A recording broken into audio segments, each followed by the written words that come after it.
Over, sorry. I did that yesterday, so don't feel bad. All right, then we have 3:32. Let's call to order today's Ways and Means Committee meeting of February 22nd, 2023. Let's also remember that the microphones are very sensitive here, and they do pick up quite cross conversations if they are there. Also, for the general public to remember that they can find today's meeting on the Orange County website and go to legislature and search for Ways and Means, and you should be able to join the meeting if you would like. I remember everyone to please silence your phones or other electronic devices so we don't have any interruptions. At this time, I would like to ask everyone to please rise and join me in the Pledge of Allegiance. I pledge allegiance to the flag of the United States of America and to the republic for which it stands, one nation, under God, indivisible, with liberty and justice for all.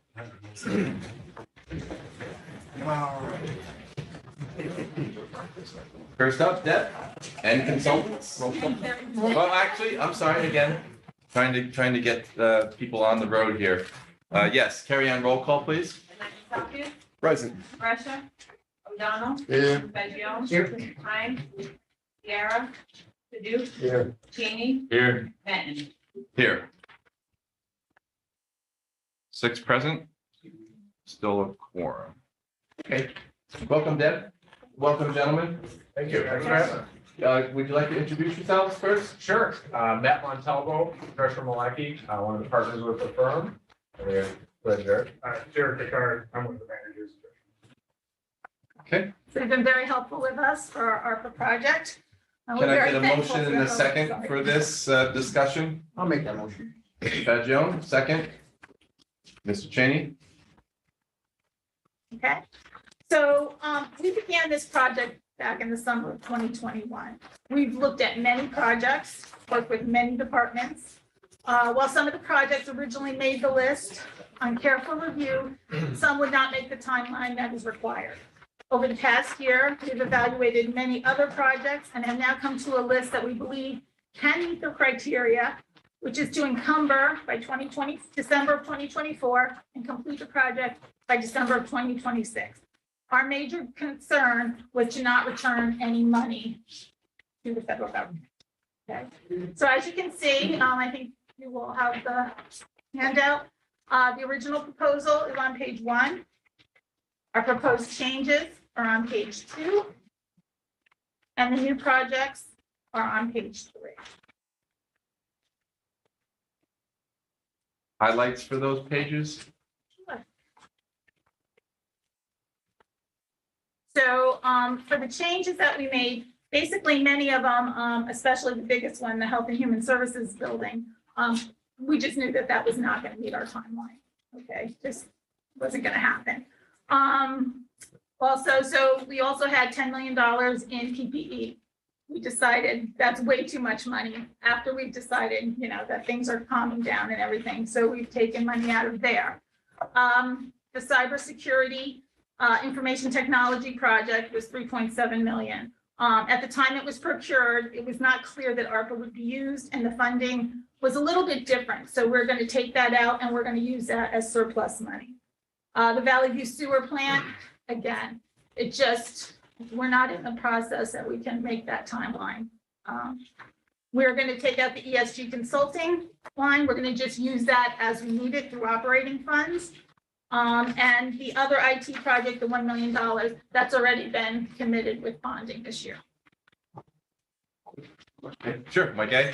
Thank you. On the projects not meeting timeline, just a statement. I don't know who made the decision, but I find it hard to believe completion by the end of 2026. It's 4 years. We completed this building in half that, and we can't complete these other But we projects. have to. So I don't know who made the decision, but it's just a statement I needed to make. Mr. O'Donnell. And it seems to me that I brought that up, that there's a possibility, Barry disagreed with me, about this. Again, that there's a possibility that if you had a lobby, you could have the medical examiners building on one wing and the health department building on the other wing. And you possibly could save a ton of money because the shell of the building would be pretty similar. All right, and the genius of that would be to be able to share a lab, right? And I know from the first time I mentioned this, I don't know how many months ago, I guarantee you that the amount of effort that's been put in is zero on looking into whether a lab could be shared by the health department and the medical examiner's office, or whether that was even discussed by the health department or the medical examiner's office. I've been waiting to get the medical examiner in here for months. So if we could put her on the agenda, please, we can finally get her in here and find out exactly what's going on over there. Perfect. Dr. Roman is here. You'd like to speak.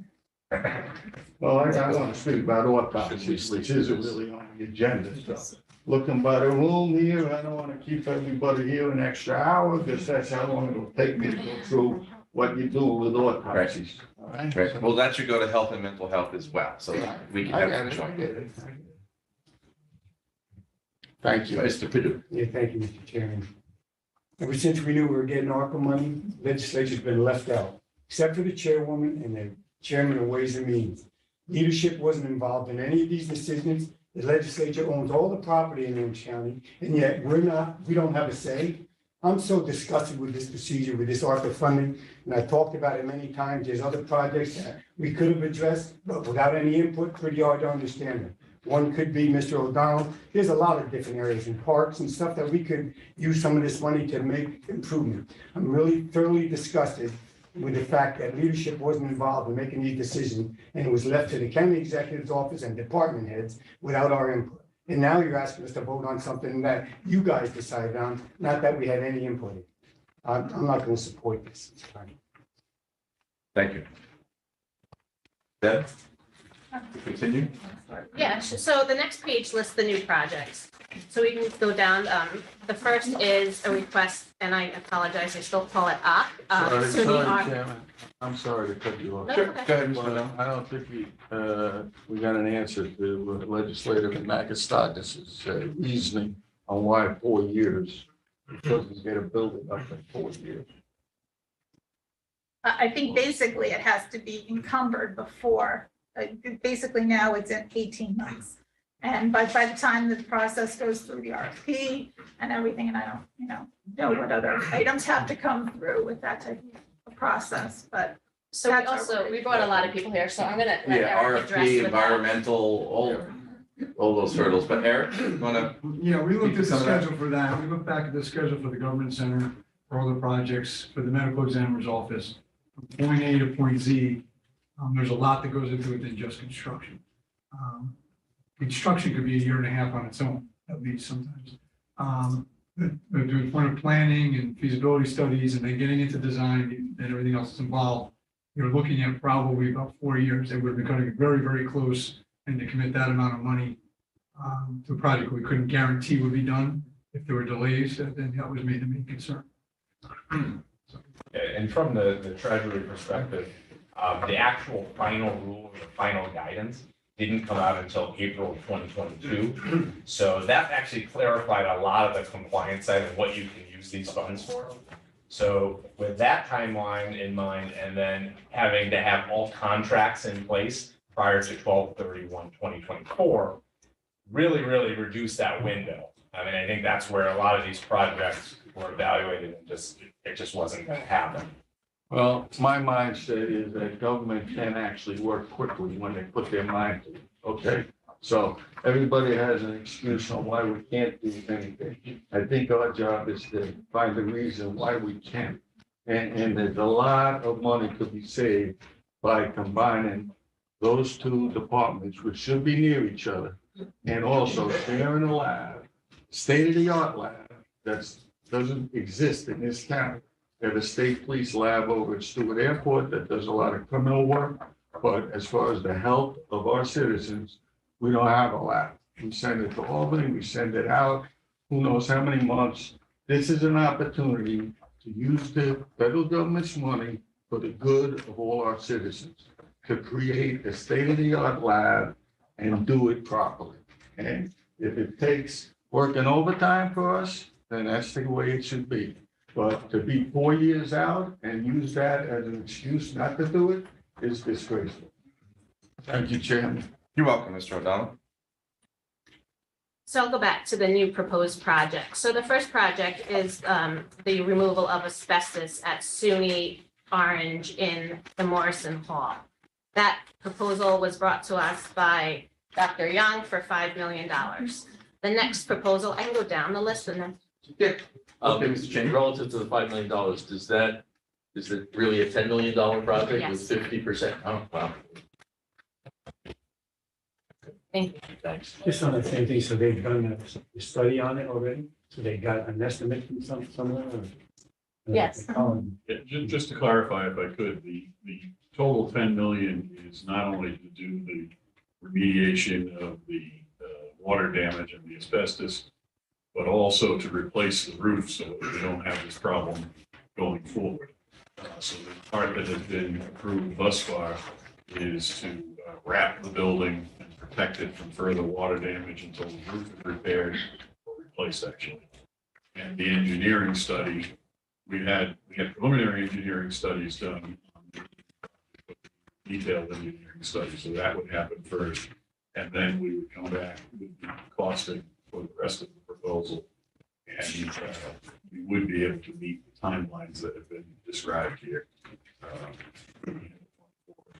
Just a comment on that, and that should have been listed here, a big roof replacement, under the 5 million too would have helped understand a $5 million. I apologize, I didn't realize it was. I'm not, yeah, I'm just saying, I mean, it'd be great to hear everything that money's being used for, not just abatement of asbestos, because $5 million for abatement is quite a bit of a chunk. I've been involved with some projects like that. $5 million is a lot, so now that we're hearing with other things involved, please let us know what else is involved with some of these as you go down, if there is. Thank you. Sure, and that's why we brought in the room, all the people that will be in charge. So the next one will be under Commissioner Casey. That's the school support system. We're requesting $6 million. This would greatly enhance school safety in the districts, as not all schools currently have the ability to have cell phone coverage in the school. So it's for the antennas.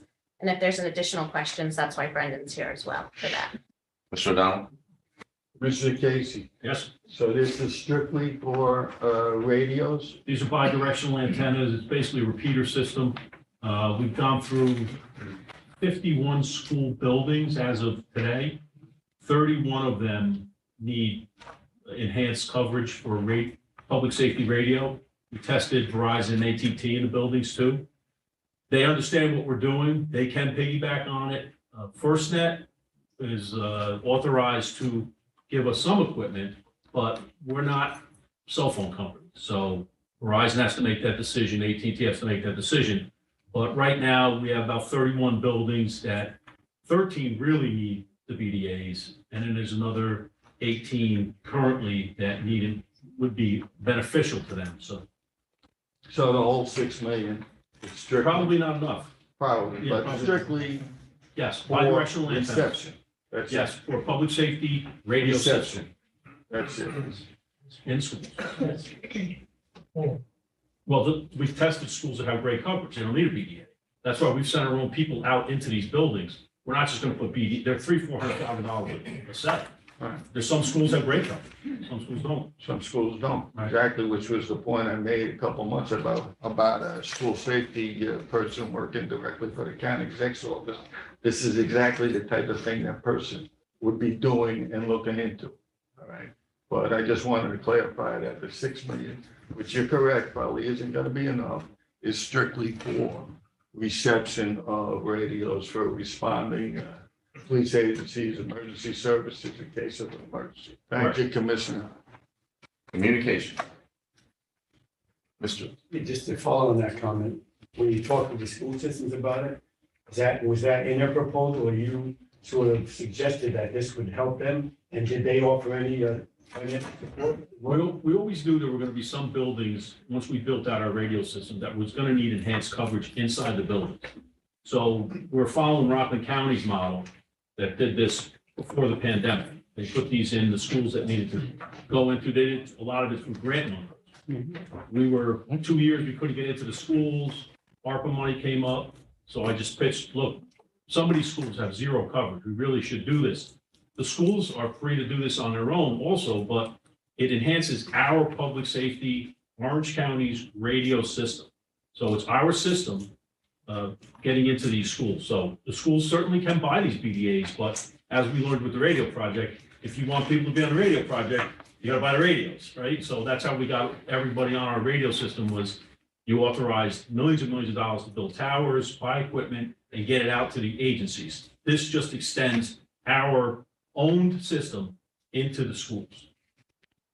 So there's no offer from the schools to help support it, and they can buy it themselves. They can buy, we've discussed this at some of the meetings with them, but they know we're moving in this direction, so They don't need to. currently, it's up to them. Thank you. Mr. O'Donnell. All right, so when something goes wrong with the system at one of the schools, is there gonna be some type of agreement that it's their responsibility to get it fixed? And they have to get it fixed within a certain time? I mean, we spend a lot of money Right. at only certain schools. We're penalizing the schools that have already done the right thing. We seem to be just taking care of the school districts that haven't done the right thing and upgraded these systems themselves.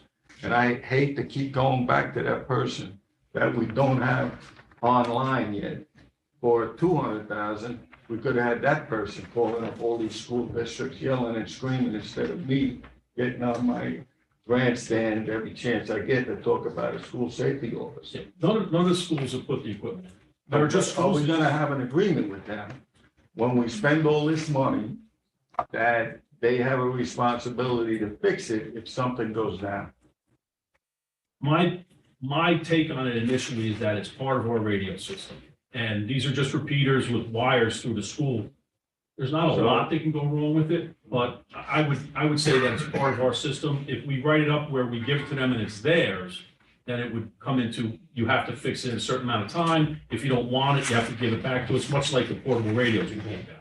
But I'm looking at it as part of Our system and it's our responsibility. Yeah, So we'll have some type of agreement Yeah. where we have access to the school immediately. absolutely. Thank you, Chairman. You're welcome, Mr. O'Donnell. The next proposed is for the redistricting project, excuse me, that was $100,000, and that was for the request of Chairwoman Benelli. The next item is for plotters, that's another $100,000 request, and this would allow for state-of-the-art equipment to be purchased and replace various outdated ones. You can, Sorry, It's I okay. missed on the last one. On the redistricting project, Mhm. our RFPs just went out. We don't even have a backup proposal yet, so we're just guesstimating that $1 million or $100,000 is enough. um, And if we need supplemental support, can we get it from ARPA money or? So at this point, this was the request, that the estimated dollar amount, it honestly was $75,000, and we put in 100 in case there was additional cost for that. Okay, Which begs the question, what happens if it comes in at 75,000? What happens to the extra 25,000 of ARPA money that doesn't get spent? Does it disappear? use it somewhere No, else. Or We can would, you- we would use it some, we would repurpose it and we would come back to you. As long as you meet that timeline. Yes. Exactly. Ms. Benelli. Just as far as, we did do some research, actually. Abraham did the research as far as what the average cost was. It's really kind of difficult to pin down because each county is different. Each county is very, very unique. But we felt that the 75 was kind of reasonable. And then when I presented it to the committee, we felt to be safe, we would just make a nice round number of 100,000. Okay, The next request was from the vets, and it was for a dump truck, excuse me, that was already purchased, and we just need to go back and change how the invoice and use ARPA funds, but this has already been purchased. That was an emergency situation if you recall last year. The next $4.5 million is for laptops, and once again, that was a request after what we just went through with COVID, so that we can have a remote workforce. Not all of the employees currently have laptops, so if you need to get up and go at any point, that's what this request is for. Mike A. So how many how many people don't have laptops? And how many of those people will get laptops? And how many of those really need laptops? Since they don't have them now, do they really even need them? It just seems to me that we're bypassing, and I get it with the timelines, critical projects, and we're just trying to figure where we can just spend money. Let's get everyone laptops, 4.5 million. So how about some of those questions? If I may. Sure. So, no, that is something that we wanted to do since COVID. It is a costly expense for us. We wanted to switch everybody to the laptop, not so much for remote, but for mobile. So that when you leave your desk, wherever you go for your office, you're able to take your laptop with you, whether it's home or whether you go to another meeting, in the hopes that hopefully one day we will get to flexible or remote workforce. But the idea is to switch that out. We probably have, after COVID, purchased, I think, about 650 laptops with 2,200 employees, and we have the list. IT has the list down to the person. There's probably about another 1,700 that have to be purchased, not including extras as they're needed for consultants and vendors and just various people and replacements. So with that also becomes a knapsack. It also becomes a docking station. So it's all inclusive. We want to protect our equipment, not just give somebody the laptop. So it was thought out, but How much does a laptop cost, roughly? Our laptops, probably about 1,700 a piece. Wow. Because of the amount of RAM and stuff that you need to have within the laptop. And the stuff that we put on it, like the desktops and the icons and the programs that people need, you need to be able to have that space on there. So if all 1,700 got it at the 1,700, that would be somewhere in the vicinity of, off the top of my head, like something around 3.4 million. So where's the extra 1.2 million? Docking stations, we have knapsacks that go with that, and off the top of my head, I'm sorry, I apologize, I don't have the list with me, but there's a couple of other things that go with that. It's not just the number that's pulled from the dock. We do, and we work with Lenovo, we work directly with them. Those are all discounted, reduced prices at group cost. So I had IT go back and they did that, and we made sure that we negotiated on whatever we needed. So that number would accomplish us turning everybody over within the county. Oh, excuse me, I apologize. The one big piece of that, I'm sorry, it's a couple of $100,000, and I can't remember, it's for the professional services. When we bring that in, the staff can't turn it over quick enough if we had to phase that. So we have professional services that would come in that also do what you get on your laptops, your tablets, whatever we work with. There's a lot of work that goes on to that. It's about an 8-hour day. Things have to be uploaded. They have to be tested before it's given to anybody. So we have a professional consulting firm that comes in with us to help us to be able to get them out faster. I'm sorry. Okay, I forgot about that. That was a big piece of the nine. thank you for the thorough answer. Yes. Thank you. Mr. O'Donnell? All right, so about 30% of our workforce now has laptops already. Correct. So have we done a study and seen how much that increased efficiency, or as a reasoning on doing the other 70%? Not a written or going out, but verbally, has it made people's work lives easier that they're able to take a laptop and just continue working wherever they need to go? Yes, verbally. But to go out and say that we did a written study across the board, no, we have not. And security? Without a doubt, that's what that's all about, absolutely. They come out, they're county issued, they're all fully secured when they walk out the door. No matter where you log in from, you can only log in, and it's a county issued and it's fully secured. All right, so I want us to go into executive session, but we might have less people here, I'd like some type of report on, what we do with these 600 laptops, how often we check them and see what's going on with them, off hours. Yeah, well, we know that. Well, When you go yeah. on that VPN, I get somebody it, who's but- IT can go on the back end, Right, absolutely. well, I'd like some information, but like I said, I ain't gonna go into executive session today to see what percentage of our people might be a problem, but I'm sure there is a certain number. All right, so that's another time. Thank you, Chairman. You're welcome. If you can put something together, let me know, and we'll have you in for that discussion. Okay. Okay. Okay, the next item is recruitment and retention and salaries, and that's $16 million. This includes timely sign-on bonus for PDA and DAI negotiated contracts, double overtime that was negotiated by the Recruitment and Retention Committee. It will include the salary study and any items that would come back through the salary study to be paid for that. Do Go ahead, Mike. you have that broken down somewhat? You know, I'm on the recruitment and retention committee, I know we talked about it, but PBA and the DAAI negotiated contracts broken down anywhere, or is there extra money in here in case? Like another contract? There's money that is, yes, there's money that's available for salaries. Like I said, depending on what the management and the salary study comes in at, that money could be paid for and upgraded through that money. Have we used any of that money yet? I know we've approved some stuff. We have claimed 222,000 in the last quarter. This quarter, I expect there to be probably well over $1 million. Well, today, for example. I was just gonna say the window same will thing. be a- There'll be some double overtime. Double probably overtime for that we'll be snow using today. Wait. you for got- snow removal. For snow removal. You're suggesting that we're gonna get 6 or 8 inches here? Don't do Well, that. But I'm sure they'll be out there. They'll be out there. Mr. O'Donnell. Yeah, so that's a pretty specific number. Right? That it's right on 0.11 cents, okay? But, I mean, there's gotta be some calculation, some backup paperwork somewhere. So if you could provide members of the committee for exactly how you got 16,356,767 dollars. I think that's a pretty precise number, so somebody came up with that somewhere.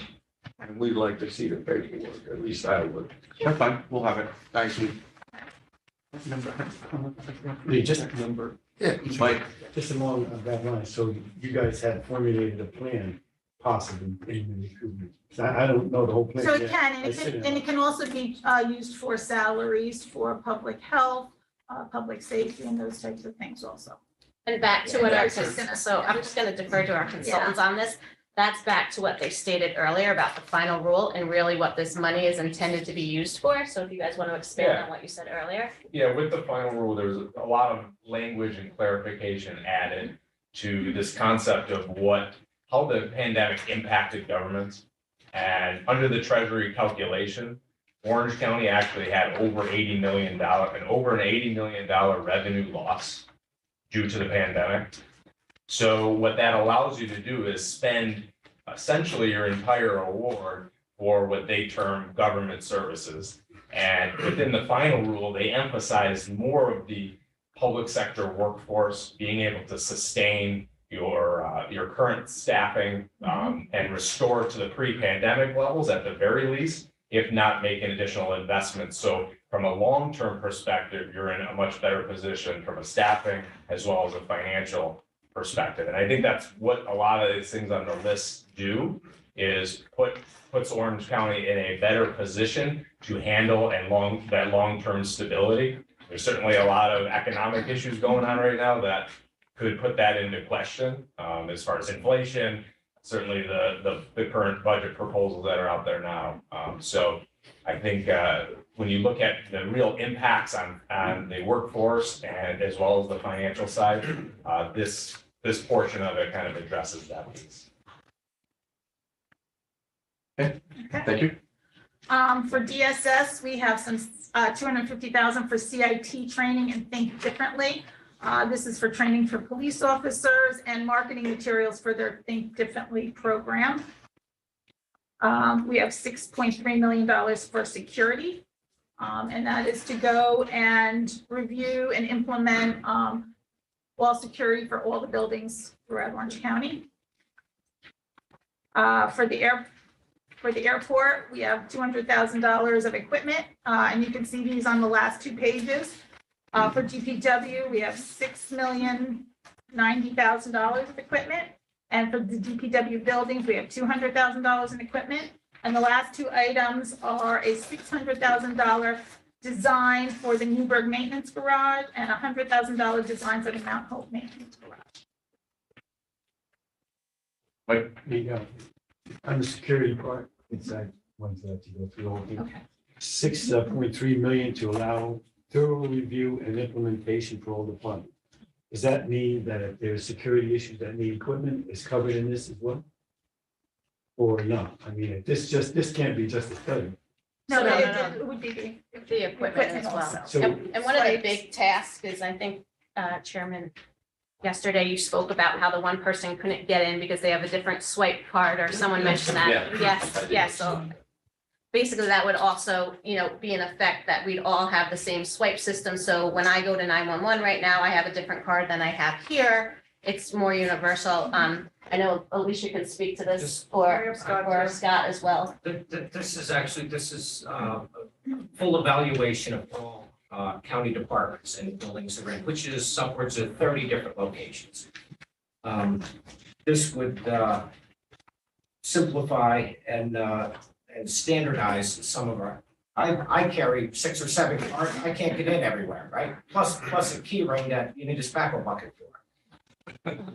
We have, the government center has a Genetec system, has a great system, which I'm very fond of. The corporate 1000 card, which is one of the most secure cards on the market, it's beyond what we need for security. But some of our other locations have antiquated equipment. DPW, right? DPW has a system that we can't buy parts or components for. We have multiple places where we own the equipment. The government center is one of them. And beyond the government center and possibly emergency services, any equipment we own is old and you can't get replacement parts and everything's a problem. We also have a lot of leased equipment. And the problem with that is we have multiple vendors who lease this equipment.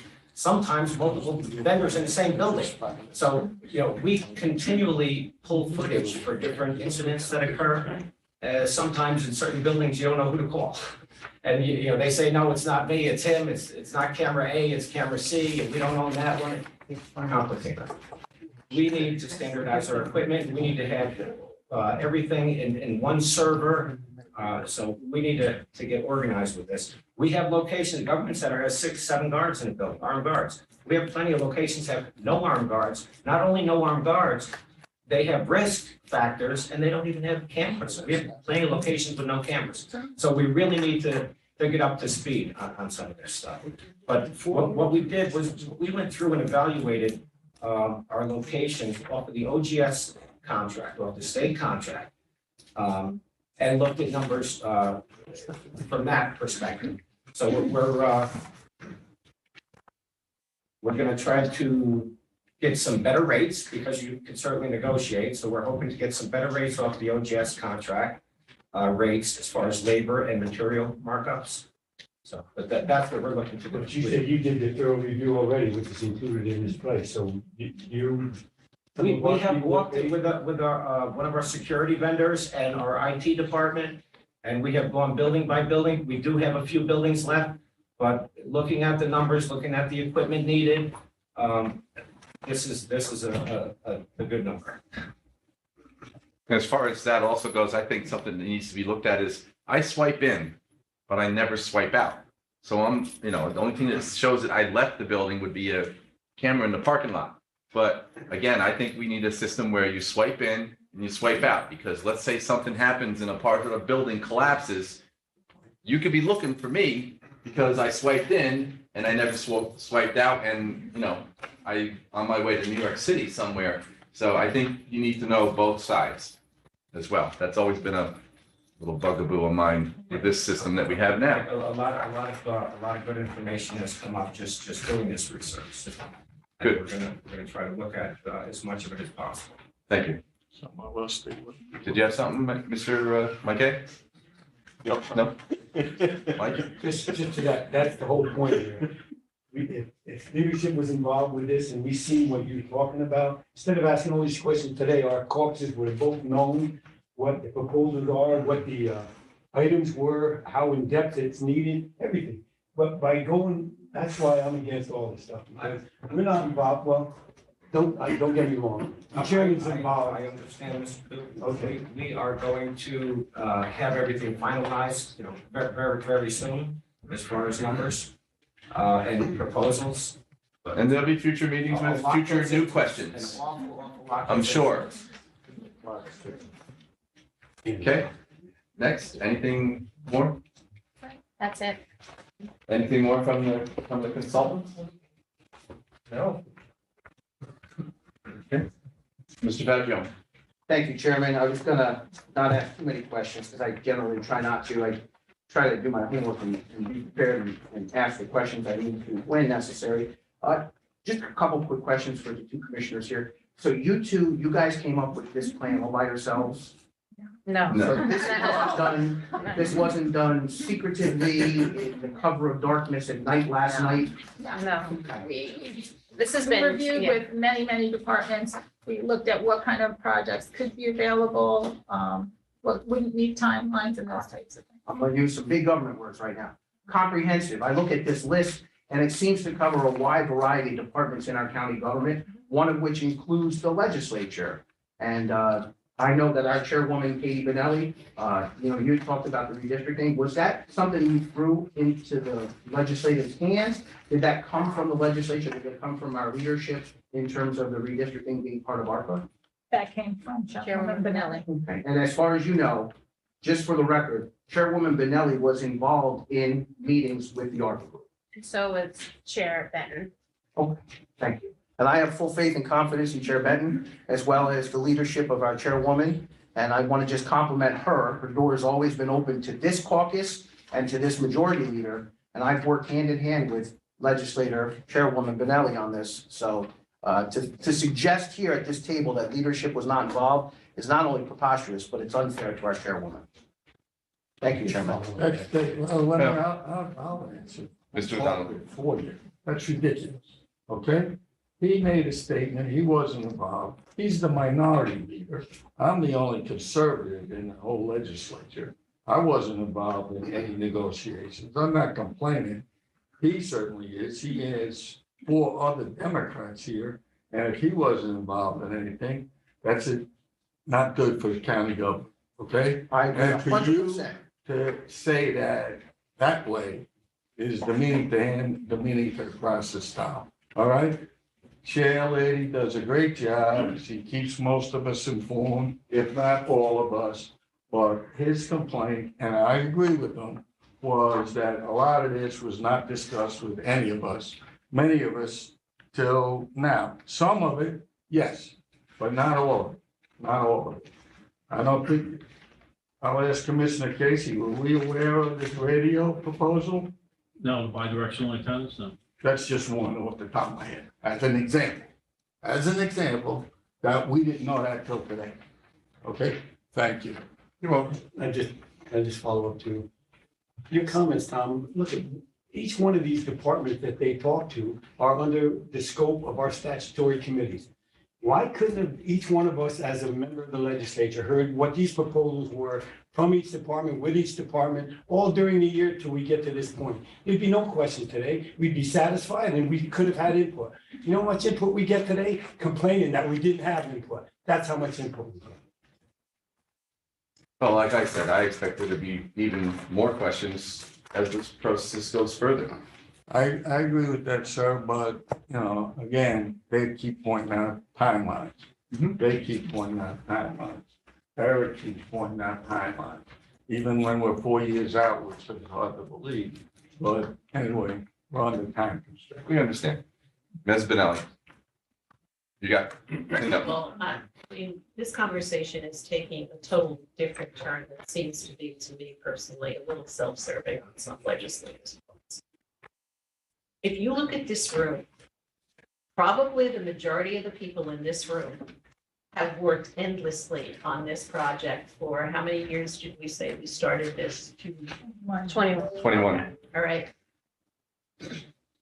We as legislators don't have any idea of what has gone on behind the scenes, except for those that have the opportunity to follow it. We have been open, I know Mr. Benton is open, as am I, to entertain any idea that you may come forth.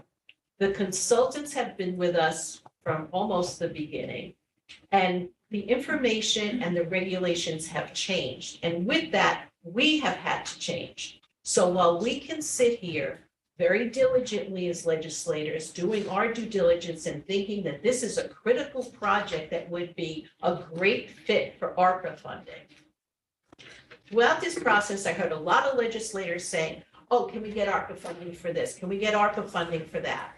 And in actuality, we couldn't, because it didn't meet the criteria that we had to follow. These people have worked endlessly to present us with a list that we will be able to recoup what is estimated as $80 million that we lost during the COVID experience. And I think we need to focus on these projects. These are the people we have hired. I am not an engineer. I am not a lawyer. I am not a planner. And nor are many of you. So that's why we go to our commissioner of DPW, who has pretty much the lion's share of this list. That's why we go to our finance person. That's why we go to our budget person.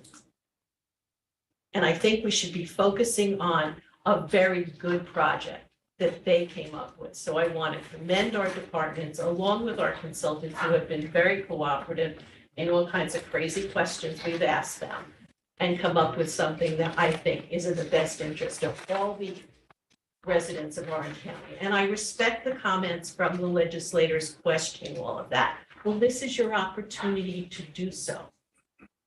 And you did it. You had particular questions. You got this paperwork ahead of time. So if you were questioning one of these projects, this is what we're talking about today. This is the process. And I hope you all embrace this and we can move forward to be able to meet all the rules and regulations and timelines that are before us. Thank you.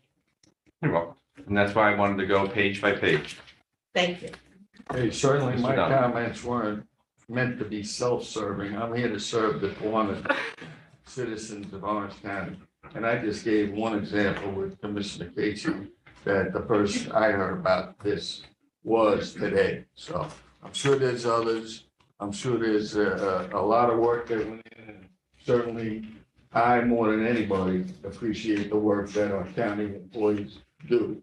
I used to call you, all of you, Steve Arns, when I was the deputy county exec. So that opinion of our workforce hasn't changed.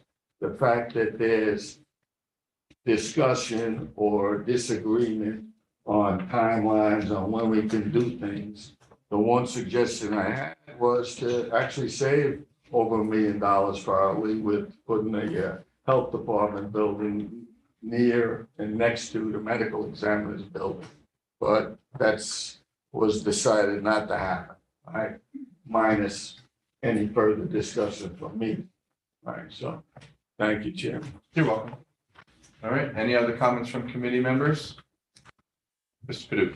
Just, look, I know all the departments did a good job. The fact is, we need to know before we vote. And in-depth information, to me, I mean, I owe it to 19,000 people I represent. I'm gonna just say, sure, this is great. The federal money gave us money. We got all these projects that all the departments went through. We didn't have input, even though we own most of it. But it's okay. I'm gonna, now, you know what? I'm gonna support it because it's gonna happen anyway. And a lot of them are good projects. My biggest concern is that, hey, we're open. The legislature wants to know all the details. That's all. And you had an opportunity to come to each statutory committee and just explain it. And we didn't get that. So look, the chairwoman, I've worked with her. I think we work great together. The fact is that maybe you didn't push hard enough to ensure that we all got all the information we wanted. It's great that she has it, and it's great that the chairman has it of Ways and Means, but the legislators are the ones that's going to vote on it to approve it. So to have as much information as possible, we got some today. I'm sure there's a lot more out there, like the list of what made this, the request, or what did, you know, all of it. I'm sorry for being the way I was, but the fact is that I need to know all the information to make a positive vote, not just make it off the top of my head because we got some answers today. So I'll support it. It's gonna happen anyway. It's all good projects. I just wish we had a lot more information before we were forced to vote on it. It's okay, you get to speak your mind here, that's for sure. All right, any other questions? Hearing none, carry on, roll call, please. Yes. McDonald? Yes. And Jim? Yes. Yes. Kenny? Yes. Benton? Yes. Motion carries. Thank you. Gentlemen, thank you for everything. Get on the road to back home. All right, next we have sales tax update. Again, this is for informational purposes. So this is the last sales tax update for 2022. So these are our final numbers for 2022. Okay, So let me just refer to which page I'm speaking about. I'll Yes. first speak about the gross sales tax comparison. That's this one with, I'll go Okay. backwards. page 3. Yes. So the gross sales tax received for 2022 was up 380 million, up from 358 million. This is a 6% year-over-year increase. Once again, that's the gross sales number. What we tend to refer to is the county share, which that's all I care about. That's what Deb cares about. I shouldn't say we, but Deb cares about is that. So that's this first page. The second page is the blue with this chart that we always speak about. That's the county portion. And the county share was 277.7 million, up from 262.8 million. This is up 57.4 million greater than budgeted. And Not bad. Mike A? Thank you, Mr. Chairman. So I don't even know what this is, but a political statement. To counter the arguments that the county is using the ARPA money to recover from the COVID disaster.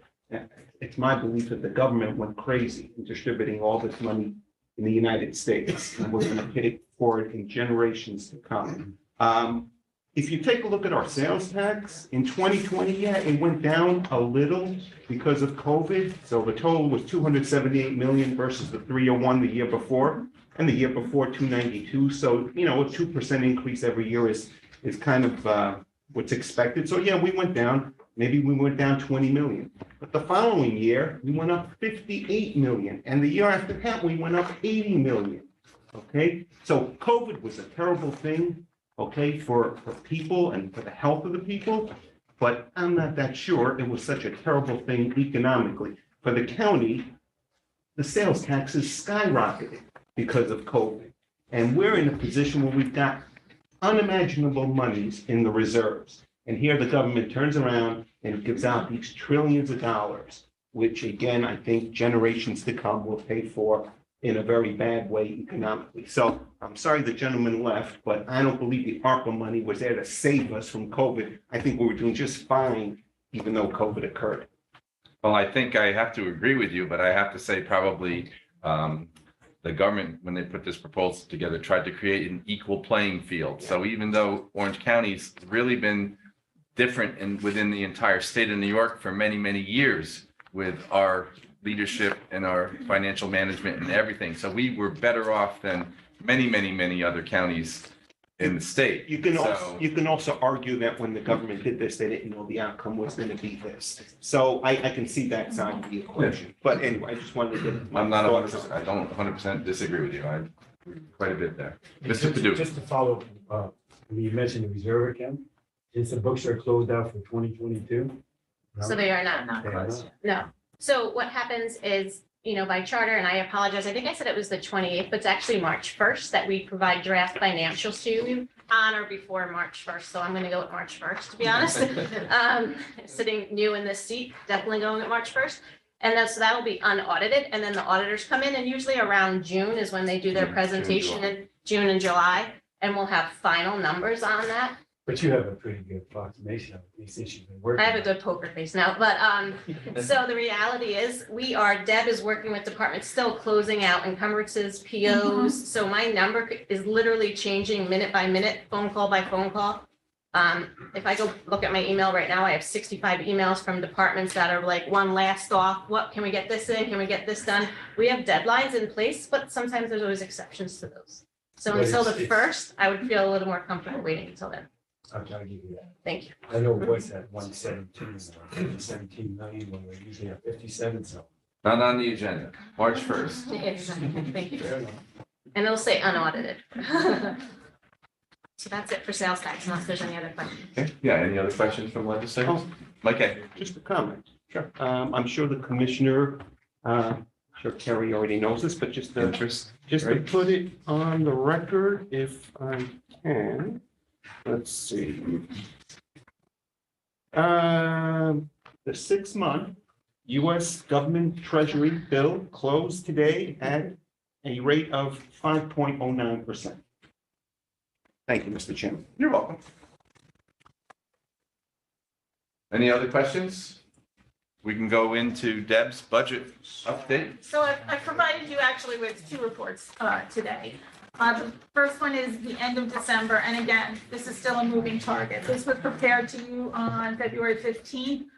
You can see the encumbrances for 2022 were $16.3 million. We're still working on closing that so that we can prepare those draft financials that Carrie referred to.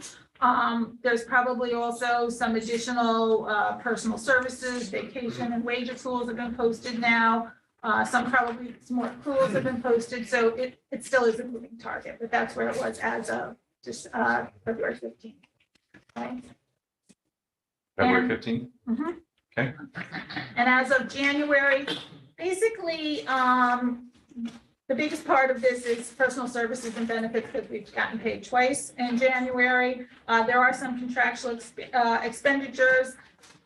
State aid, county tax has not been posted yet, so there's a lot still to be going on. I can tell you also that as of February, we had 359 vacant funded positions.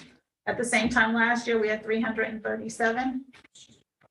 And I can tell you, in March of 2020, we just looked it up, there were only 189. So we almost doubled our vacant. Then what was the second, we said 359 vacant. 359 as of February 2022. 337. 337 as of last year.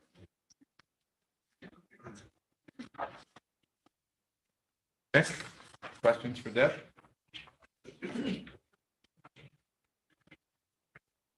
Hearing none. Thank you very much. Yeah. All right. On to number 4, Dr. Young.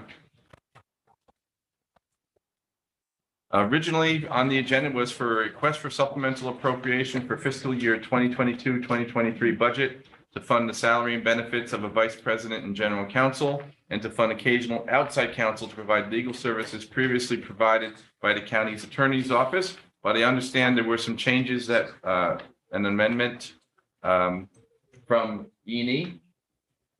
Tom, you were at that meeting. Can you give us an update? Well, thank you, Chairman. Friday, the E&E committee had met, and the discussion ensued related to this resolution that was tabled last month and brought back to E&E. And from the time between the last meeting and that being in January, and then E&E last week, actually, with respect, I'm going to turn it over, with your permission, to the chairwoman, and maybe she can catch us up to speed as to where we went from there. Sure, if she would like. Right, real quickly, at those meetings, here again, we were reviewing it, it didn't seem, and we decided to withdraw to have the opportunity to talk to the college, have a sit down and come up with something that was palatable to everybody. And I promised that I would do that. In fact, I did. And I had a meeting with the college, with Dr. Young, along with Mr. Martland. Both Majority Leader Fagione and Minority Leader Duke were present. And we had a great discussion. And at the end of that discussion, the college came.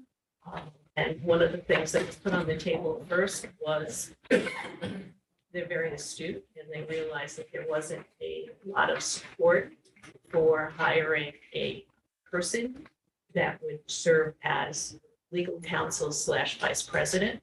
So that was removed from the table. And then we took a careful look at the finances. They in fact had gone out, Mr. Martin got an idea of what surrounding colleges were doing and what the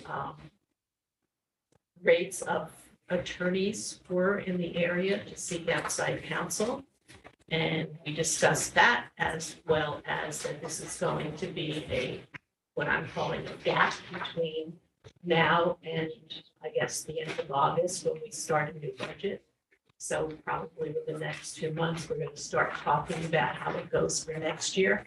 So we're gonna monitor this and the amount was adjusted for legal services that would be seeking outside counsel for $50,000, and that was approved, I believe, unanimously. Okay, Chairman, And if I'm I, sure that both the colleagues, both Dr. Young and Mr. Martin will embellish. so Chairman, if I would for just a moment, before us is the resolution that was tabled 30 days ago. And it was amended in committee, so I don't know if you want me to make the motion to make the amendment now for discussion and vote, or do you want the college to talk? I just wanted to have Dr. Young speak on to the issue at the moment. Great, thank you, Chair Ben, and it's been well covered, and I just want to thank Chair Benelli for her leadership and both the leaders for yours for bringing us together, and yeah, absolutely, I'll just add to that, we want to realize that this was a situation put before both the legislature and the college, and we wanted to get to read the signals here. And everyone wants to get to a solution, efficiently and responsibly, and that, your wisdom of, using a law firm that had the sort of expertises that you identified, felt right in getting there quickly, so that the college could move on with getting to those services, felt responsible. So, yep, we've got the amendment or that the E&E offered, and for consideration, we can offer how we got there and the research that we did if it pleases the committee. Otherwise, Well, as long we're as here you're to happy answer with the questions. amount Yep. and the, And maybe the only piece that we would add is that we talked with E&E about making sure that, we keep a good record of how we're using services, because there were questions about how much negotiation, how much contract, how much personnel services, and we will have the ability to keep track of that and be able to have a more detailed conversation in the future when it comes time for our budget conversations with you in a few months. And so Yeah, it's not gonna be August, long. we'll be able to say, Not gonna be long. here's a budget moving forward. Mike A. Thank you, Mr. Chairman. Just a couple of quick questions before we probably get to the amendment. Was it? All right. Are we looking at this being a stopgap and then you potentially coming back next year with a proposal that was similar to the first proposal? Is that what is in our minds at this point?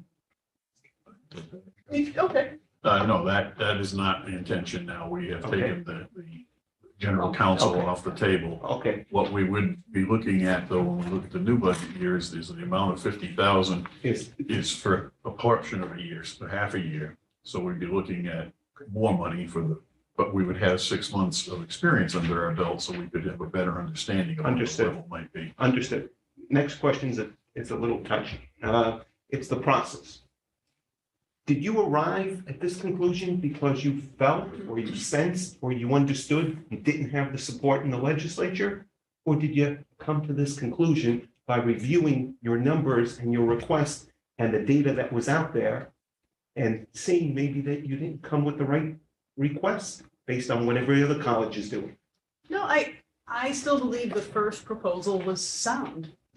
You do? Yeah, but I also would like to have this completed.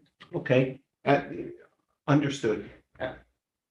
Last time, I think I asked, when was the county service taken away? I think it was September 1st of last year, correct? Correct. And I asked what did you do for legal counsel between September 1st and the end of the year? And you said, It was never, to be clear to Mr. Golden, who's in the room, it was never taken away. He's been available. There's been continuing service, but we were notified that this was no longer. understood. What did you do for legal service? There was no real need for it during that time period. So my next question is, what have you done for legal service in January and February so far? And your answer is? We have not needed. Okay, so that means for 6 months during the year, you didn't need any legal service, and yet you still think your proposal was the right one? The original proposal was the right way to look at this? I would say that we've been conservative in reaching out. We have an absolute need for a lawyer as we sit here. No doubt you need a lawyer at some points during the year, but if half of the year you didn't need a lawyer at all, then I would question the need for ever needing a full-time lawyer, ever. but we should study how much we need, 50,000 for 6 months, and let's see what it really costs, and let's see what next year the real need is. But I will never, based on the data that I heard, I will never think that the college needs a full-time lawyer on staff. Thank you, Mr. Nagustakis. Ms. Spinelli? I forgot to interject. Initially, I had made the statement that at the previous meetings in January, that it was my understanding that if we did a supplemental appropriation as far as this issue was concerned, it would not affect the floor that we do every year and however, in The their funding budget floor. for us. Mhm. And I stand corrected. That is not the case. So that became even more of an impetus to take a look at this and be a lot more conservative in the initial, this period of 6 months here. So that's where particularly we agreed as legislators to offer the 50,000, and the college understood our thinking, and we were all on the same page. But here again, we're going to monitor this very closely moving forward. And as Mr. Nagustakis said, just to your point, as far as the service needs, this way we'll have a better idea, because there will be some sort of tracking between now, the next 6 months, in what they've needed legal services for, and then how do we move forward. So I forgot to mention it. No problem. Mr. Padu? Thank you, Mr. Chairman. As we talked about, Katie talked about the floor, and we were very concerned about that. And I just want to have it on the record. I know I've asked you before, and just take it as it is, I guess. If you guys have a surplus and it's $10 million, is that correct? Seven In our one fund part- balance? In fund balance. Yes, we do. We have approximately 7 million in our operating fund balance and approximately 3 million in restricted funds. Thank you. All right, so Mr. Fagion, do you have the wording that was from E&E or? Yes, sir. Thank Okay. you, Chairman. I would like to make a motion to amend the current request by Orange County Community College / SUNY Orange to appropriate $50,000 to be used to retain legal services of an outside counsel. Second. Further discussion? Hearing none, all in favor as presented? Aye. Opposed? Carried? Thank you. Thank you. And thank you for calling me this afternoon on the other issue. You're welcome. Thank you very much. Next up, Alan Sorensen. And again, everybody should have an amended pile as well as a original packet pile of documents to go with today's agenda. A is a request supplemental appropriation to the 2023 Planning Department budget to increase the budget line for land preservation services. The increase will allow the consultant to monitor the county's conservation easements in the amount of $50,000. Motion in a second, please. Cheney, Fagion, Alan. Mr. Chairman, I think as many of the members know, for a number of years, we've contracted with the Orange County Land Preservation Services. We also had a person within the department, employee, who was dedicated to overseeing the county's conservation easements. So there is a need for us to oversee the conservation easements. That involves going out in the field, actually inspecting the properties, make sure someone's not putting houses on them or things like that. And within the department, we've shifted some of our focus. Part of that shift in focus is actually reflected in the subsequent topic. And I think our resources are best used to reach out to for land preservation services and have the conservation easements administered under that contract. So that's the purpose of this request. Okay, question from committee members? Hearing none, all in favor as presented? Aye. Opposed? Carried? All right, B. This is a request to accept and appropriate grant funds in the amount of $22,616,598. These funds are appropriated to the Orange County by the federal 5307 funding program. The FTA grant amount is $22,616,598. The New York State match is $2,827,075, and the county share is also the $2,827,075. This project consists of the creation of the Scunnamunk Rail Trail, which once acquired by Orange County and permanently protected, would facilitate the creation of bicycle and pedestrian connections to the Salisbury Mills train station, Chester Park and Ride, and dial bus services in the village and town of Chester.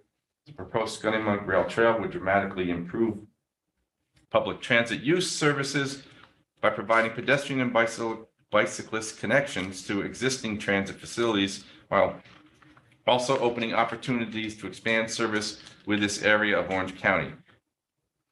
The grant application for the use of 5307 funds will include right-of-way, incidentals, engineering and design, construction, and construction review. And this amount of $2,827,075 will be for bonding. O'Donnell, second. Thank you. Commissioner? Mr. Chairman, thank you. First, I just want to say I'm sorry this was a little late in getting before the legislature. We're trying to keep the project really moving forward. So the funding has been committed by FTA. The need for the bond resolution, I was before legislature a few months ago. We talked about enhancing the Scunnamunk Rail Trail. We had federal funds available to undertake that. And with this commitment of funding, we'll be able to proceed with the development of a split use trail that will have a dedicated, two dedicated bike lanes, 5 feet in width each, and a separated, within the same pavement width, separated by lines, pedestrian path. So there's less pedestrian bicyclist conflicts along the trail. Also, the county's match is 10% on this. The legislature will be, has already conducted the seeker review for the purpose of acquiring the property from OSI. And we will soon be issuing a request for proposals to retain a design engineering firm to undertake the design report for the construction of the Scunnamunk Trail. And my goal is to keep the project on pace to get through the design this year, maybe a little bit into early of next year, and then hopefully be out the bid for construction of the rail trail in 2024. Recognizing it's an aggressive schedule, but it's one we're trying to stay to. Okay, thank you. Questions from committee members? Mr. O'Donnell. State money has been approved. Yes, we went through the Orange County Transportation Council. The project has been included and added to the Transportation Improvement Program. Yeah, that funding is there, and FDA funding commitment is there as well. Any time constraints like we have with all this ARPA money? There are time constraints. The one really good thing about this opportunity is when I first identified the opportunity to use this funding for the rail trail, a good chunk of these funds were funds that were going to labs. So if they had labs, we would not have had access to them. I quickly figured out that we could use them for this purpose. And so we were able to capture those funds before they lapsed. And so now we have them committed. We will have 5 years in which to complete the project, but just because we have 5 years doesn't mean I'm going to take 5 years. So I want to try to get this done. How long are you going to take? As little time as absolutely necessary. Good. And it'll be wider than the trail we have now? It will be, and I just want to clarify. So within the village of Washingtonville, where there's likely to be a greater concentration of activity on the trail, it'll be 16 feet wide, 2 dedicated bike trails. When we get out to 94, between 94 and like Camp LaGuardia, there's a large stretch where there's very little in terms of population. So we may narrow it down to a 12-foot path at that point. But it'll be designed in such a way that the base and everything can accommodate a 16-foot wide trail for the 10-mile length. Yeah, I'm not sure I agree with that. Once you open these trails, they get a lot of bicycle people and just as many walkers. What are you talking about from the distance from Washingtonville where it's 16 to where you are thinking of making it more narrow? How many miles? It's probably, I want to say a 3 or 4 mile segment. So it'd be like from south or east of 94 to Camp LaGuardia. If you can, I would keep it all 16 feet. Okay.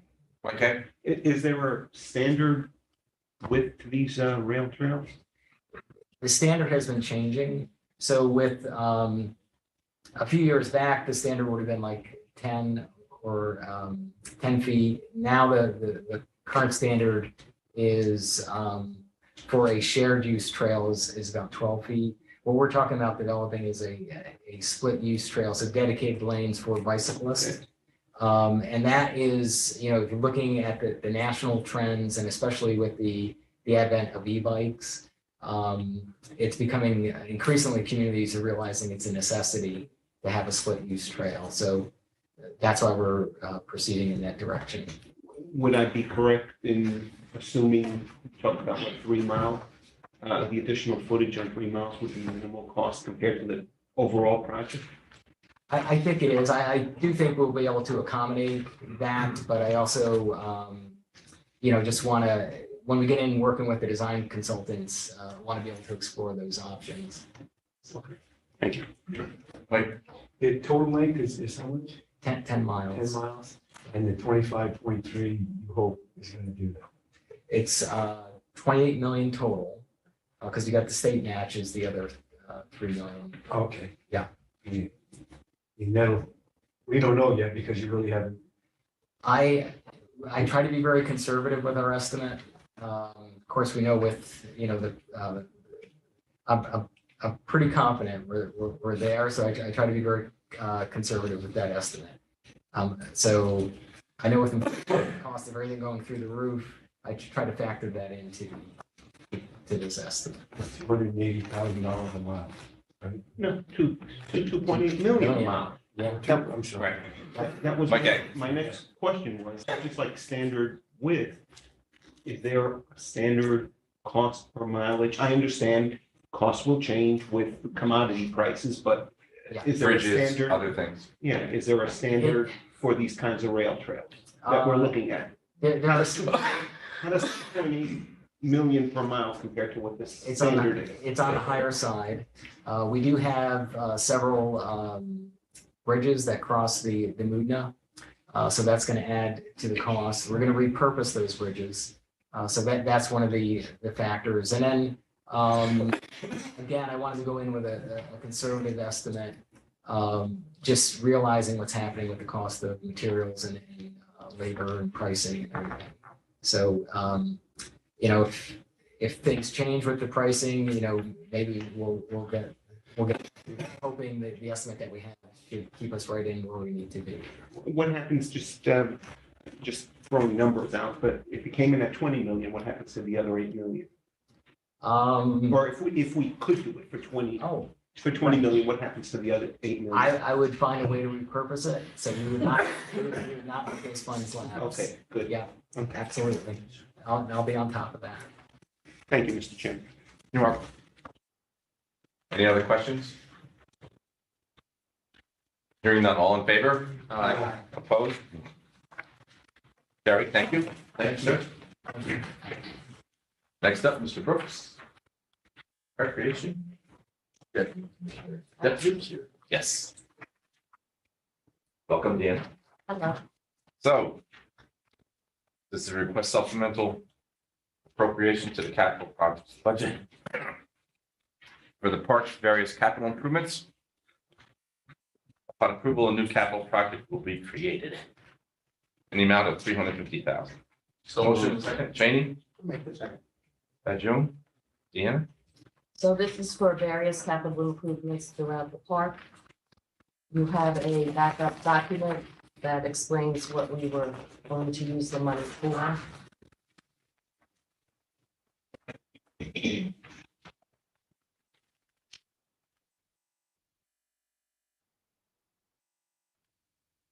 Right.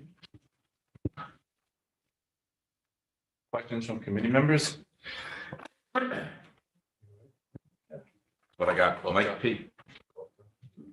Oh, I got one. Thank you, Mr. Chairman. I know you mentioned roofs were considered, but not being able to be done because they couldn't get on the roof. No, that was for the museum buildings conditions assessment, when they came, when the engineers and architects came down. Right, but so there's no, I know there's roofs that need to be repaired there, just by the people that they volunteered in the board, but nothing's on the list here, so are you waiting for that guy to do an assessment to tell you that this roof needs repair? But in the meantime, if they need repair now, nobody's really, DPW and people over there. I don't know if they've repaired any leaks, like around the chimneys, stuff like that. Or no? Where are you talking about, the Like museum? Hill Hold, yeah, Hill Hold, yeah, with the other, which other one they mentioned to you, but I'm just wondering if there's, there's no way to really look at the roofs now.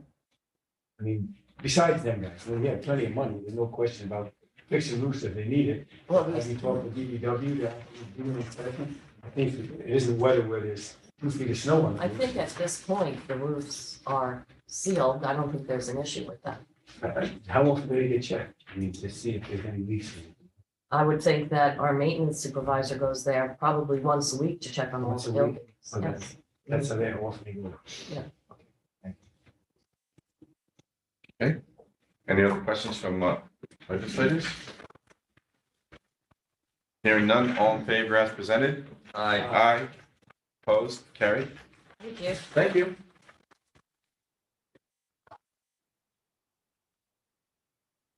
Is Commissioner Casey still here? Oh. Hi, Vinnie. Okay.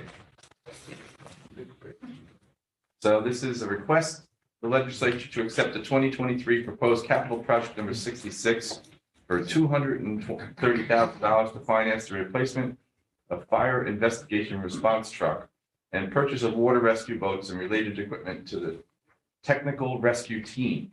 The current truck used by Orange County Fire Investigation Unit is a 2003 Dodge Specialty vehicle, and it's reached its end of life.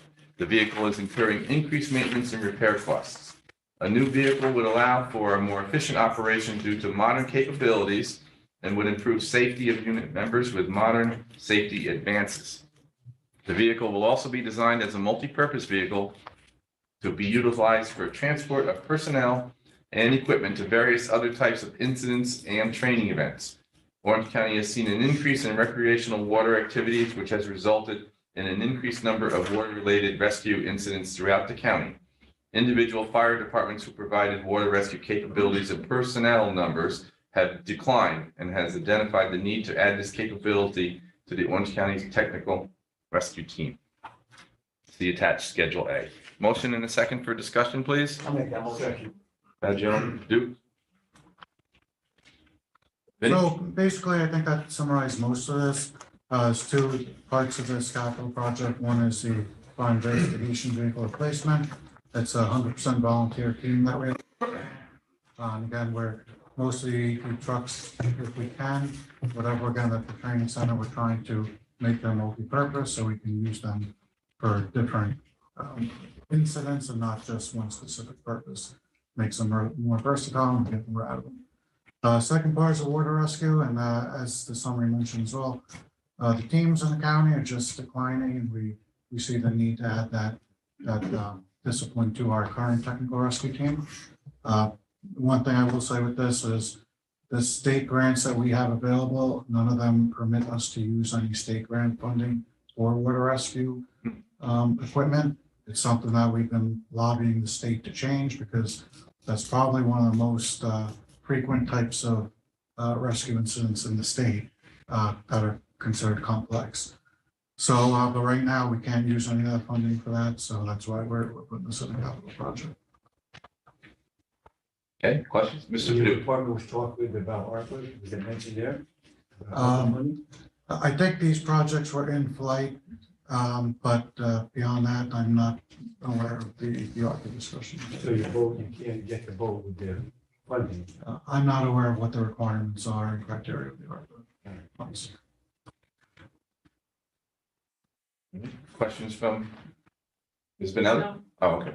All right, any other questions from legislators? Hearing none, all in favor as presented? Aye. Opposed? Carried. Thank you, Vinnie. Gentlemen. Good to see you as always. Yes, I'll say that. Next up, Sheriff Paul Arteta and Under Sheriff Garcia. Welcome, Sheriff. Hello there. First Ways and Means Committee meeting. Okay, so A is we request supplemental appropriation to the capital project budget in the amount of $869,147 for the purchase of body cameras. The sheriff's office currently has capital project number 324, purchase body cameras in the amount of $725,000. Upon approval, the funds will increase project number 324 to a total of $1,594,147. Motion and second. Mr. Mike A, Mr. Fagione. Paul. So these are the body cams we currently have. It was set up to make payments over a period of time, and the funds that we're requesting are to cover the remaining amount for the body cams. And is this covering the purchase of the cameras or as well as the necessary storage costs and? It's all in one. All in one. Yes. Questions from legislators, committee members? Hearing none, all in favor? Aye. Aye. Opposed? Carried. Thank you. B is a request for the sheriff's K-9 facility. And I'll just go ahead and change it right now. I'm gonna, this was changed yesterday in physical services under a good discussion.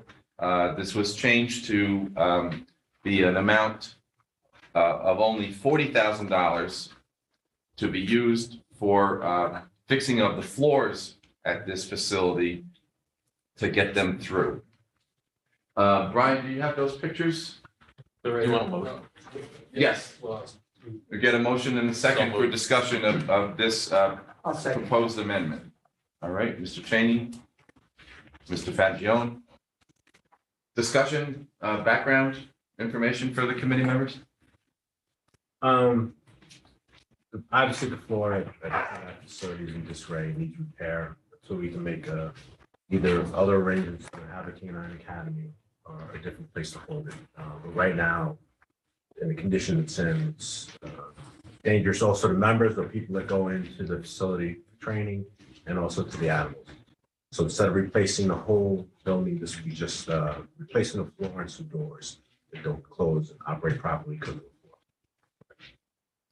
With future discussions on whether, where and when and what type of facility to build, top of the line for, because it gets a lot of use and we train a lot of dogs for all over the area. We currently have a K-9 class ready to go with 10 new dogs, so that's pretty large. And we include other counties as well, right? Yes.